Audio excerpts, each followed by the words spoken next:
Mapapasana all ka na lang talaga kapag ganito yung wet po mo. Hello mga kadeko! Ayan, kamusta kayong lahat? Sobrang namiss kong mag-voice over. Halos magwa 1 month na nang hindi ako nagba-vlog. As in, sobrang tamad na tamad talaga ako. At ang hirap, 8 months na akong preggy mga mi. At struggle is real na talaga yung nararamdaman ko. At yung mood ko talaga pabago-bago na rin. And mabilis na akong mapagod. So ayun, talagang ano na lang, minsan na lang tayo makapag-upload or makapag-update, makapag-share ng mga vlogs, tutorial, ganyan. And ito talaga, pinilit ko talaga siyang i-edit and i-post kasi ayoko naman na wala tayong update sa ating page. Alam nyo naman, di ba? Bawal yarn. Iilan na nga lang din mga may tinatanggap kong cake, as in 1 to 2 cakes na lang. And hindi araw-araw, like every Wednesday, Saturday, or Friday na lang ako nag-a-accept ng cake. Or minsan nga, hindi talaga ako nag-a-accept kasi nga, iba talaga yung pakiramdam ko ngayon.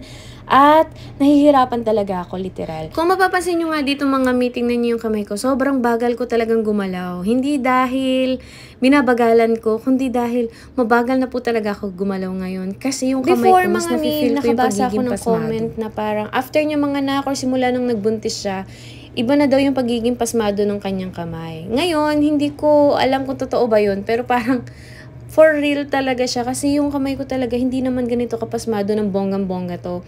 Pero ngayon talaga, grabe yung panginginig niya, yung pagpapasma, ganyan. And hindi ako sanay, kaya kung mapapansin nyo, ang bagal ng galaw ng aking kamay, especially kapag nagpa-piping talaga ako. Kasi nga, ramdam ko yung nginig eh. At mapapansin nyo rin na hindi na ganun ka-smooth yung mga lines ko. Ewan ko kung mapapansin nyo sa video na to, pero syempre, bilang ako nakakakita sa sarili kong gawa, iba na talaga. So, ayun, to make sure na quality pa din yung art cakes natin, binabagalan ko na lang talaga yung galaw ng aking kamay. And, hindi ako nag-a-accept ng sobrang daming cakes. Oo, minsan lang pagka hindi na kinakaya ng karupukan. Pero hindi na talaga madalas, no? Like parang umaabot na lang ako ng 4 hanggang doon na lang. 2 to 4, ganyan. Hindi na katulad dati na hanggat kaya ko go lang.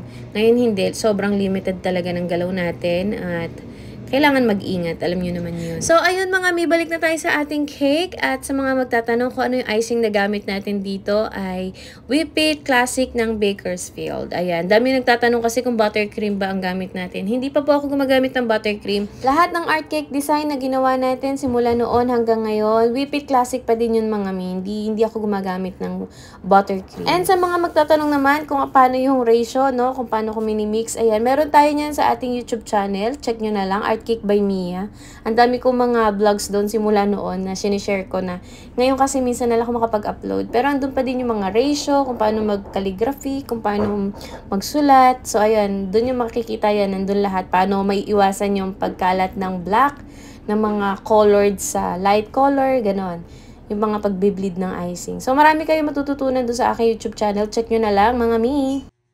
So, sa design nga na to mga mi, sobrang bagal ko lang talaga. Hindi ko talaga ako nagmamadali dito at minimake sure ko na hindi ako magkakamali. Kasi mas napapagod akong mag-retouch kaysa yung babagalan ko na lang or iingatan ko na lang yung paggalaw ng aking kamay. Nakakatuwa nga din yung design na to mga mi. Sobrang nakikitan talaga ako at talagang in-emphasize sa amin ng customer na gusto niya same yung ganyang wet po. Oo, mala Tony Fowler ang dating niyan.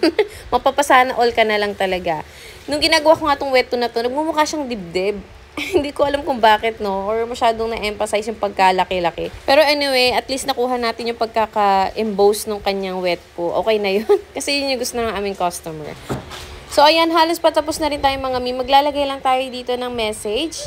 Ayan, ganyan lang siya kasimple. Sobrang simple lang ng design na to, pero nakakatuwa. Sobrang cute lang. So, yun lang mga kadeko. Sana may natutunan kayo. Please don't forget to follow, like, and share. Bye-bye!